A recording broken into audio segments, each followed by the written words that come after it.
Hello, this is Fast Lawyer. Today we are going to review LONN VR, a game that was released on the Steam store November 17th, 2022. It was released by developer 6 Cent Studios. It normally retails for $30. It's currently on a Steam summer sale, 50% off, and at that huge discount, I would give this game an easy recommendation. I bought this game and I tested it out on the Meta Quest 2 using link cable. LONN VR is a difficult game to describe because it really falls into several different genres of gameplay. It's a shooter, it's a stealth game, it's a parkour game, it's a telekinesis game, it's a cyberpunk narrative driven game. It's all these things, but it doesn't do any of them particularly well. LONN VR certainly had a lot of ambition, but it just wasn't polished enough, and it kind of explains why it currently has a mixed review status on Steam. I do recommend this game, but it is a tepid recommendation, a buy on sale recommendation, and a lower your expectations before playing this game recommendation. So let's start from the very basics. LONN VR is running on the Unreal Engine. On my RTX 3080, I was getting mostly 90 frames per second. However, I did have frame rate drops during several scenes for this game, but I didn't mess with the graphical settings at all. I left it on high, so I thought performance was overall not that bad. I did not experience any serious issues or bugs. However, there was an overall jank to the game, such as holstering your weapons, clipping, some pathing issues.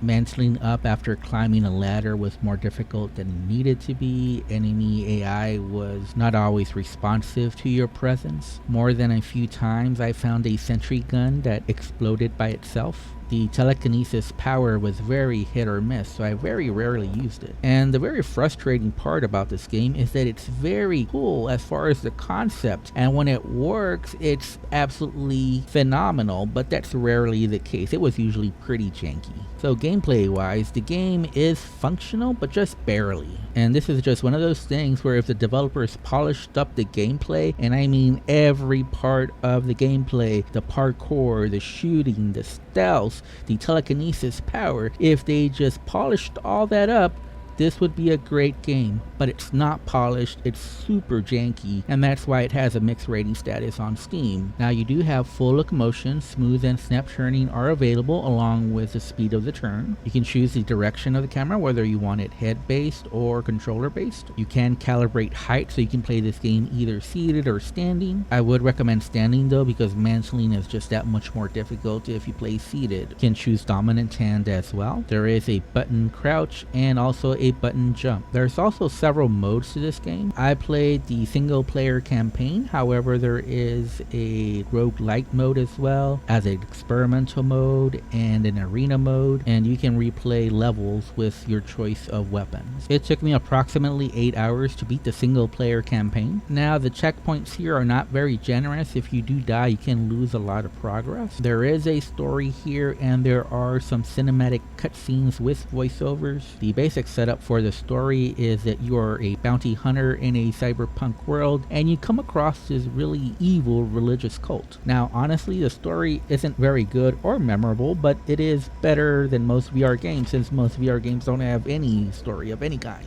And one thing that really sets this game apart from many other VR titles out there is that it is a full game. It does end on a to be continued, but the game itself does feel like a full campaign. Frankly, we don't have that many games like this that has a full narrative story with combat, with parkour. There's shooting, there's melee combat, there's telekinesis power, there's stealth, and there's even some puzzles. So this game has a little bit of everything for everyone, even though it doesn't do anything particularly well. I do want to talk about the combat specifically because there are several issues here that really bring down the experience. First of all, the holster system here is pretty bad, and it was very frustrating to try to either take out your gun or to try to holster it. I lost count of the amount of times my gun fell to the ground instead of being holstered. Trying to aim down sights with these guns is pretty bad. The gun sights are just not very good. Luckily, you can upgrade them to put a laser on them, and then finally these weapons become pretty useful to use. But the problem is the bullet speed is so slow. It honestly feels like you're shooting Nerf guns instead of these futuristic weapons. And especially early on on in the game, you just don't have enough ammunition. You're not given enough gun magazines, and these recycling centers where you could recharge the gun magazines are few and far between. And the funny part is that later on in the game, you do have ammunition everywhere. The melee combat is even worse because the physics here just don't feel good at all. The hitbox, the collisions when swinging your melee weapon just do not feel good at all or responsive, and I often couldn't tell if a hit registered or not. The parkour was probably the best part about the game, but the problem here is that when you're trying to climb up a ladder or trying to climb up a mantle, the mantling system itself was not very responsive. I often struggled getting over a ladder or any kind of ledge, and that certainly took away from the superhero fantasy. The last thing I want to mention about combat is the enemy AI. Honestly, it's not very good. It's not very responsive. They usually come towards you instead of trying to flank you or get behind cover. Honestly, the only thing that really makes combat feel like a challenge is not only just the number of enemies, but also how your weapons aren't that good.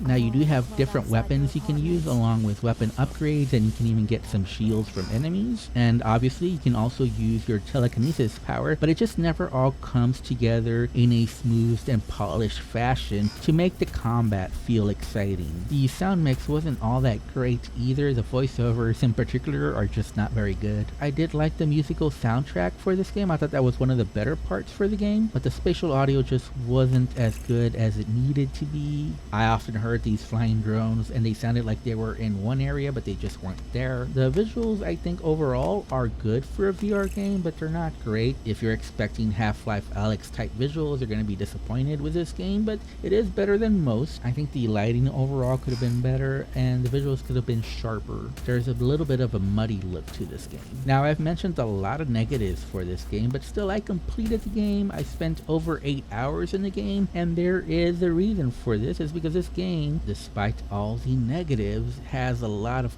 cool moments in it. The developers for this game obviously had a lot of ambition, and when it works like it was intended, it is fun to play. Now, I'm gonna be honest, it usually doesn't work as intended, but when it does, it is super cool. It definitely delivers on that superhero fantasy at times, and there just aren't very many games that have at least 7 to 8 hours of a single player campaign with a story and with a lot of action in between. So especially at the Steam summer sale where it's 50% off, this is an easy recommendation. This is a difficult game to score for me because it definitely has a lot of negatives, but also the highs are pretty high. So if I have to score this game, I'm gonna give it a 6.5 out of 10, a buy on sale recommendation, and the current Steam summer sale 2023 sale is perfect. Anyways, I'm Fast Lawyer. This has been my full review for LONN VR. If you enjoyed this video, don't forget to like, comment, and subscribe. It really helps my channel. Anyways, have a wonderful day and enjoy the rest of the video.